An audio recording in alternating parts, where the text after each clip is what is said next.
ছোট বোন ডিম ভেজে নিয়ে আসছে, আর আমার বোনের ছেলে ডিম ভাজা পেলে আর রক্ষা নেই। ডিম ভাজার গ্রানে তাকে আর আটকানো যায় না। গরমের দিনে দুপুরবেলা করলা ভাজি, পাতলা হালকা মশলার তরকারি, টক ডাল বা এরকম টক টাইপ কিছু রান্না হলে মজাই লাগে। আজকে আমি টক জাতীয় কোনো কিছু রান্না করিনি। আজকে শুধু করলা ভাজি আর হলো পাবদা মাছ আর সাদা ভাত।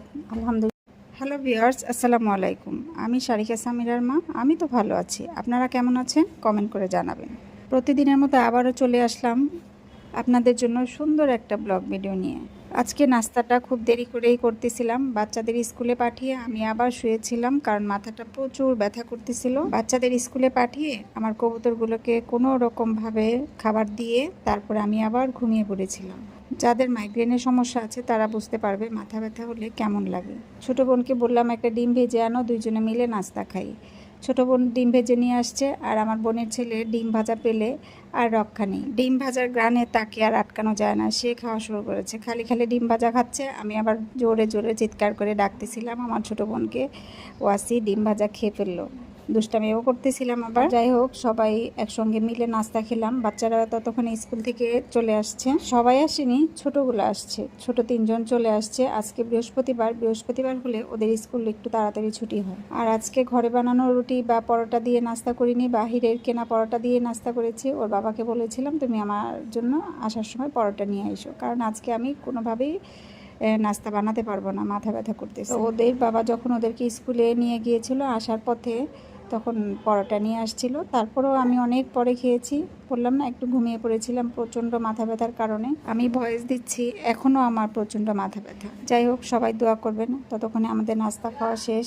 ওর বাবা গতকাল সন্ধ্যায় পাবদা মাছ নিয়ে আসছিল, তো রাতে আমি আর কাটিনি। রাতে আমার মাছ কাটতে বেশি ভালো লাগে না, যদিও মাঝে মধ্যে দেখা যায় নাচারে পরে কাটা লাগে বা ধোয়া লাগে। তো গতকালকে আমি আর মাছ কাটিনি, বলছে মানে ফ্রিজে রেখে দিয়েছিলাম। আর এখন নাস্তা খাওয়ার পরে যে থালা বাসনগুলা হয়েছে সেগুলা ধুয়ে নিচ্ছি আগে, মাছ ধোয়ার আগে বা মাছ কাটার আগে। গৃহিণীদের একঘেয়েমি কাজ, প্রতিদিন 3 বেলা রান্না করো, 3 বেলা খাও, 3 বেলা থালা বাসন দাও। এটা তো একদম একটা বিরক্তিকর কাজ, আর ভালো লাগে না। আর বদের দিয়ে থালা বাসন ধুইলেও এটাও ভালো লাগে না। কী করবো, নিজে কিছু কিছু কাজে নিজেরই করতে হয়। আর খাওয়া দাওয়ার পর থালা বাসনগুলো না জমিয়ে রাখতেও একদম ভালো লাগে না, মনে হচ্ছে একটু কেমন জানি লাগে। যাক, আমার কাছে ভালো লাগে না, আমি তাড়াতাড়ি করে নিই। আপনাদের কাছে কেমন লাগে কমেন্ট করে জানাবেন। আর মাছগুলো ফ্রিজ থেকে বের করে পানিতে দিইনি। পাবদা মাছ গলতে বেশি সময় লাগে না, এই জন্য একটু পানিতে ধরলেই না পাবদা মাছগুলা গলে যায়। এখন মাছগুলো আমি কেটে ধুয়ে পরিষ্কার করে নেব। আর সবচেয়ে মাছ কাটা সহজ হলো পাবদা মাছ। পাবদা মাছ অনেকগুলো আনলেও কোনো ঝামেলা না, কারণ দাঁড়িয়ে দাঁড়িয়ে কাটা যায়, বটিও লাগে না পাবদা মাছ কাটতে। প্রথমে কাটাগুলো আমি ছাড়িয়ে নিই, তারপর আস্তে আস্তে আমি কেচি দিয়ে মাছের ঠোঁট আর হলো আর ফোরগুলা ফেলে তারপর ধুয়ে নিই। একদম অল্প সময়ে মাছ কাটা হয়ে যায়। তারপর পাবদা মাছের গায়ে কালো কালো যে একটা কালশিটে ভাব আছে, এটাও পরিষ্কার করতে একদম সহজ। মাজুনি দিয়ে হালকা করে একটু ঘষা দিলে মাছগুলো সাদা হয়ে যায়। আবার কালচে কালচে ভাব থাকলেও আমার ভালো লাগে না। আমি প্রত্যেকটা মাছ একটা একটা করে মাজুনি দিয়ে একদম সাদা দবদবে করে নিয়েছি। অফ ক্যামেরায় মাছগুলো ধুয়ে একদম পরিষ্কার করে নিয়েছি। দেখেন, মাছগুলো কিন্তু দবদবে সাদা হয়ে গিয়েছে। এখন আমি লবণ আর হলুদ দিয়ে মাছগুলো মেখে নিব। মাছগুলো আজকে ভেজে রান্না করব। এমনি তো ভেজেই রান্না করি। আর পাবদা মাছ ভাজতে আমার কাছে খুবই ঝামেলা লাগে, কিন্তু কিছুই করার নেই। ওর বাবা বলেছে আজকে ভেজে ভুনা খাবে, এখন তাকে তো ভুনা খাওয়াতেই হবে, আর আমার ওইভাবেই রান্না করতে হবে সে যেভাবে খেতে চেয়েছে। আমি চুলায় একটা বড় কড়াই বসিয়ে দিলাম। এটা কড়াই বলেন আর ফ্রাই প্যান বলেন, এই তাওয়াটা আমার অনেক দিনের আগে, প্রায় 5-6 মানে 7-8 বছর আগের। এটাতে মাছ ভাজতে বা কোনো কিছু ভাজাভাজি করতে আমার খুব আরাম হয়। এটাতে একদম লেগে যায় না, খুব সুন্দর নাড়াচাড়া করতেও খুব আরাম হয় এটাতে। আর আমি ভিডিও করতেছি বা কথা বলার সময় হয়তো বা একটু ভুলভাল হতে পারে, সবাই ক্ষমা দৃষ্টিতে দেখবেন। সবার মতো এত সুন্দর করে কথা বলতে পারি না, ইনশাল্লাহ ঠিক হয়ে যাবে আস্তে আস্তে। আর গরম তেলের মধ্যে মাছগুলো যখন ছাড়ছি ফুটফাট করে ফুটতেছে। একদিন তো এই গরম পাবদা মাছ ভাজতে যে আমার হাতে এত অনেকগুলো তেল ছিটে লাগছিল, একদম হয়ে গেছিলো। যাই হোক, সবাই সাবধানে পাবদা মাছ ভাজবেন। আমার মতো ভাজাটা বেশি খাবেন না, কম ভাজা ছাড়াই রান্না করার চেষ্টা করবেন পাবদা মাছ। এটা ভাজতে গেলে প্রচুর তেল ছিটে। মাছগুলো ভাজা হয়ে গেছে, মাছের তেলটা কড়াইতে দিয়ে দিলাম।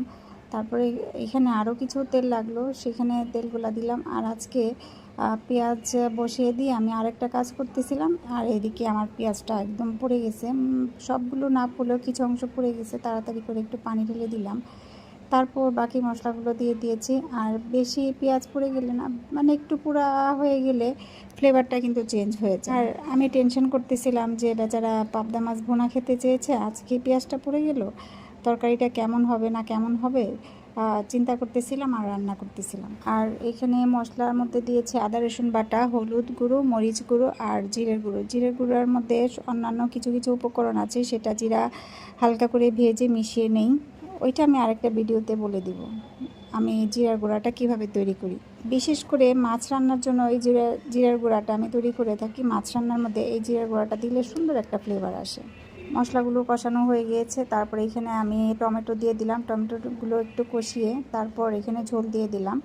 আর খুবই তাড়াহুড়া ছিলাম, রান্নাটা আজকে আমি খুবই দেরি করে বসিয়েছি, তো এই জন্য খুব তাড়াতাড়ি করতেছিলাম। আর চুলার আঁচটা অনেক বাড়ানো ছিল, এই জন্য পেঁয়াজটা পড়ে গিয়েছিলো। কিন্তু খেতে কিন্তু খারাপ হয়নি, ভালোই হয়েছে।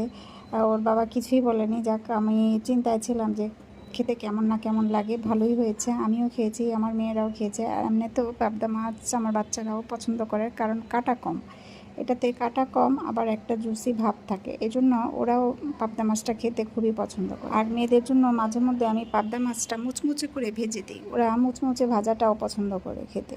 বিশেষ করে যে কোনো মাছ ভাজা মাছটা খেতে চায়, রান্না মাছটা খুবই কম খেতে চায়। রান্না মাছের মধ্যে তেলাপিয়া মাছ, পাঙ্গাস মাছ আর পাবদা মাছ, আরও কিছু কাটা ছাড়া মাছ আছে, ওগুলো ওরাও খায়। ঝোল দেওয়ার পরে মাছগুলো আমি দিয়ে দিলাম। আর এখানে এতগুলো ঝোল থাকবে না, মাছগুলো মানে ঝোলটা টেনে যাবে আর মাখো মাখো হবে। তারপরে এখন আমি ধনেপাতা কাঁচামরিচ দিয়ে নামিয়ে নেব। অনেকেই মশলা কষানোর সময় কাঁচামরিচটা দেয়, আমি তখন দেই না। ঝালটা বেশি বের হয়ে যাবে, তখন আমার বাচ্চারাও খেতে পারবে না। ওরা ঝাল মোটামুটি খায়, বেশি খায় না। আর কাঁচামরিচটা বিশেষ করে শেষেই দেই, হালকা করে একটা কাঁচামরিচের ফ্লেভার থাকে এবং হালকা হালকা একটা ঝাল আসে, ওইটাই খায়। আর কাঁচামরিচটা একদম মাঝখান দিয়ে চিড়ে দিইনি, একটু ভেঙে ভেঙে দিয়েছি। তারপর ধনেপাতা দিয়ে কাঁচামরিচ দিয়ে নামিয়ে নিলাম। আর তরকারির কালারটা কেমন হয়েছে কমেন্ট করে জানাবেন।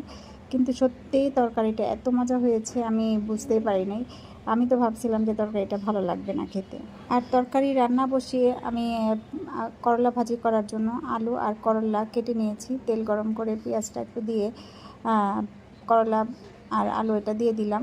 আর এটা আমি কিন্তু একদম হাই হিটে রান্না করেছি। করলাটা বেশি সেদ্ধ হয়ে গেলে তেতো তেতো বেশি হয়, এজন্য একদম পুরো করলা ভাজিটা আমি একদম হাই হিটে রান্না করেছি। আর এখানে তেমন কোনো মশলা দিই নেই, আমি এখানে একটু লবণ আর একটু হলুদ দিয়েছি। হলুদটাও কিন্তু হালকা, অল্প একটু হালকা কালার হবে, যাতে করলার সবুজ ভাবটা দেখা যায়। করলা সেদ্ধ হয়ে কাদা কাদা হয়ে গেলে কিন্তু এটা খেতে মজা লাগে না। হাই হিটে রান্না করাতে, মানে ভাজি করাতে করলাটা আস্তে আস্তে আছে, সেদ্ধ হয়েছে, খুব মজা হয়েছে। আমার হাজব্যান্ড তো আজকে করলা ভাজি দিয়ে বেশি ভাত খেয়েছে। ছোটো বোন বলতেছিল দুপুরে ক্ষুধা নেই, থাক খাবো না এখন, কিন্তু করলা ভাজির কালার দেখে, করলা ভাজি দেখে ও বসে গেল ভাত খাওয়ার জন্য। তো ও শুধু করলা ভাজি দিয়ে খেয়ে নিয়েছে। আর এই করলা ভাজিটা খেতে কিন্তু ভালোই লাগে। বিশেষ করে গরমের দিনে দুপুরবেলা করলা ভাজি, পাতলা হালকা মশলার তরকারি, টক ডাল বা এরকম টক টাইপ কিছু রান্না হলে মজাই লাগে। আজকে আমি টক জাতীয় কোনো কিছু রান্না করিনি, আজকে শুধু করলা ভাজি আর হলো পাবদা মাছ আর সাদা ভাত। আলহামদুলিল্লাহ দুপুরের খাবার ছিল এটা। সবার খাওয়া দাওয়া শেষ হয়ে গিয়েছে, আমার কাজটা শেষ করে তারপরে আমি খেতে বসছি।